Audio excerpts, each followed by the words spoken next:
യൂറോപ്പിൽ അമേരിക്ക ഒറ്റപ്പെടുകയാണ്. തന്റെ യുദ്ധക്കൊതിയുമായി അമേരിക്ക പശ്ചിമേഷ്യയിൽ സംഘർഷം തീർക്കുമ്പോൾ യൂറോപ്പിലും അതിന്റെ അലയൊലികൾ അടിക്കുന്നുണ്ട്. യൂറോപ്പിലേക്കുള്ള ഇന്ധനത്തിന്റെ ഏറിയ പങ്കും വരുന്നത് പശ്ചിമേഷ്യയിൽ നിന്നാണ്. അനാവശ്യമായി ഇവിടെ അമേരിക്ക അധിനിവേശം നടത്തുമ്പോൾ അത് യൂറോപ്പിന്റെ സാമ്പത്തിക സ്ഥിതിയെ വല്ലാതെ വലയ്ക്കുന്നുണ്ട്. ഇതിന് പിന്നാലെയാണ് അമേരിക്കയ്ക്ക് മുട്ടൻ പണിയുമായി യൂറോപ്യൻ രാജ്യങ്ങൾ ഇറങ്ങുന്നത്. ഇതോടെ യുദ്ധഭൂമിയിൽ ഇസ്രയേൽ പിന്തുണ മാത്രമാണ് അമേരിക്കയ്ക്കുള്ളതെന്ന് കാണാൻ സാധിക്കും. മറ്റ് യൂറോപ്യൻ രാജ്യങ്ങൾ പിന്തുണ പിൻവലിക്കുകയോ നൽകാതിരിക്കുകയോ ചെയ്യുമ്പോൾ അത് അമേരിക്കയ്ക്ക് കനത്ത തിരിച്ചടിയാണ്. കാരണം ഇറാനിൽ നിന്ന് ആയിരക്കണക്കിന് മൈൽ അകലെയുള്ള അമേരിക്കയ്ക്ക് പൊരുതാൻ തങ്ങളുടെ സൈനിക താവളങ്ങൾ ഈ കേന്ദ്രങ്ങളിൽ സ്ഥാപിക്കേണ്ടതുണ്ട്. അതിന് മറ്റ് രാജ്യങ്ങളുടെ പിന്തുണ കൂടിയേ തീരൂ. എന്നാൽ അനാവശ്യമായ യുദ്ധവും ഭീഷണികളും നിങ്ങളുടെ കയ്യിൽ വെച്ചാൽ മതിയെന്ന മുന്നറിയിപ്പാണ് മറ്റ് പാശ്ചാത്യ രാജ്യങ്ങൾ അമേരിക്കയ്ക്ക് നൽകുന്നത്. വ്യോമപാത ഉപയോഗിക്കുന്നതിന് അടക്കം വിലക്ക് മറ്റ് രാജ്യങ്ങൾ ഏർപ്പെടുത്തുമ്പോൾ തങ്ങളുടെ യുദ്ധവിമാനങ്ങൾക്ക് പറക്കാൻ ആകാശമില്ലാത്ത അവസ്ഥയാണ് അമേരിക്കയെ വലയ്ക്കുന്നത്. നേരത്തെ ലോക പോലീസ് ചമഞ്ഞ് യൂറോപ്യൻ രാജ്യങ്ങളെ അടക്കം ഭീഷണിപ്പെടുത്തിയിരുന്ന അമേരിക്കയെ അതേ നാണയത്തിൽ തന്നെ തിരിച്ചടിക്കുകയാണ് രാജ്യങ്ങൾ. ഏറ്റവും ഒടുവിലായി കനത്ത നടപടികളുമായി രംഗത്ത് വന്നിരിക്കുന്നത് സ്പെയിനാണ്. യൂറോപ്പിലെ ഏറ്റവും സമ്പന്ന രാജ്യങ്ങളിൽ ഒന്നായ സ്പെയിൻ അമേരിക്കയെ വിലക്കിയിരിക്കുകയാണ്. തങ്ങളുടെ വ്യോമപാത ഇറാൻ അധിനിവേശത്തിന് ഉപയോഗിക്കുന്ന നടപടികളാണ് വിലക്ക് ഏർപ്പെടുത്തിയിരിക്കുന്നത്.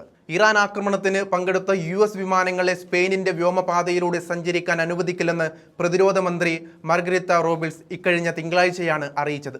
US ചേർന്ന് സ്പെയിനിൽ നടത്തുന്ന സേനാ താവളങ്ങൾ ഉപയോഗിക്കുന്നതിനുള്ള അനുമതി നേരത്തെ നിഷേധിച്ചിരുന്നു. നാറ്റോ രാജ്യങ്ങളാണ് സ്പെയിനും അമേരിക്കയും. വ്യോമപാത അനുവദിക്കില്ലെന്ന തീരുമാനം വന്നതോടെ സ്പെയിൻ ഒഴിവാക്കി വേണം US സേനാ വിമാനങ്ങൾക്ക് പശ്ചിമേഷ്യയിലേക്ക് പോകാൻ. എന്നാൽ അടിയന്തര സാഹചര്യത്തിൽ മറ്റെന്തെങ്കിലും ആവശ്യങ്ങൾക്ക് വ്യോമപാത വിനിയോഗിക്കുന്നതിൽ തെറ്റില്ലെന്നും സ്പെയിൻ അറിയിക്കുന്നുണ്ട്. സ്പാനിഷ് പത്രമായ എൽ പാസയിൽ ഇത് സംബന്ധിച്ച് വിശദമായ വാർത്ത റിപ്പോർട്ട് ചെയ്തിട്ടുണ്ട്. അന്താരാഷ്ട്ര നിയമങ്ങൾ കാറ്റിൽ പറത്ത് USഉം ഇസ്രയേലും ഏകപക്ഷീയമായി തുടക്കമിട്ട യുദ്ധത്തെ സഹായിക്കുന്ന ഒരു നടപടിയും സ്പെയിനിന്റെ ഭാഗത്തു നിന്നുണ്ടാവില്ലെന്ന് ധനമന്ത്രി കാർലോസ് ക്യൂബറോയും വ്യക്തമാക്കി. ഇറാൻ ആക്രമണത്തിൽ USനെയും ഇസ്രയേലിനെയും ശക്തമായി വിമർശിച്ച ആദ്യ യൂറോപ്യൻ നേതാവാണ് സ്പാനിഷ് പ്രധാനമന്ത്രി പെഡ്രോ സാഞ്ചസ്. ഇതിന്റെ പേരിൽ സ്പെയിനുമായുള്ള വ്യാപാര ബന്ധം മുറിക്കുമെന്ന് US പ്രസിഡന്റ് ഭീഷണിപ്പെടുത്തിയിട്ടുണ്ട്. എന്നാൽ പോയി പണി നോക്കാനാണ് സ്പെയിനിന്റെ മറുപടി. സ്പെയിനിനെ സംബന്ധിച്ച് ക്രൂഡ് ഓയിലിനാണ് ഏറ്റവും പ്രാധാന്യം. അത് യഥേഷ്ടം ഇറാനിൽ നിന്ന് ലഭിക്കുമ്പോൾ പിന്നെ അമേരിക്കയുടെ സഹായം എന്തിനാണെന്ന് സ്പെയിൻ ചോദിക്കുന്നുണ്ട്. സ്പെയിൻ മാത്രമല്ല, യുദ്ധം തുടങ്ങിയ ആഴ്ചയിൽ തന്നെ അമേരിക്കൻ സൈനിക വിമാനങ്ങൾ തങ്ങളുടെ വ്യോമപാത ഉപയോഗിക്കുന്നതിന് വിലക്കുമായി സ്വിറ്റ്സർലാൻഡ് എന്ന യൂറോപ്യൻ രാജ്യവും എത്തിയിരുന്നു. പശ്ചിമേഷ്യയിൽ സംഘർഷം രൂക്ഷമാകുന്ന സാഹചര്യത്തിലാണ് ആകാശപരിധിയിൽ സ്വിറ്റ്സർലാൻഡ് നിയന്ത്രണം ഏർപ്പെടുത്തിയത്. പശ്ചിമേഷ്യൻ സംഘർഷവുമായി ബന്ധപ്പെട്ട USന്റെ സൈനിക വിമാനങ്ങൾക്കാണ് ആകാശപാതയിൽ വിലക്ക് ഏർപ്പെടുത്തിയിരിക്കുന്നത്. സ്വിറ്റ്സർലാൻഡിന്റെ നിഷ്പക്ഷതയുടെ പാരമ്പര്യം ഉയർത്തിപ്പിടിച്ചാണ് വിലക്കെന്ന് സ്വിസ് ഭരണകൂടം അറിയിച്ചതാണ്. യുദ്ധത്തിനെ തങ്ങൾ എതിർക്കുന്നുണ്ട്.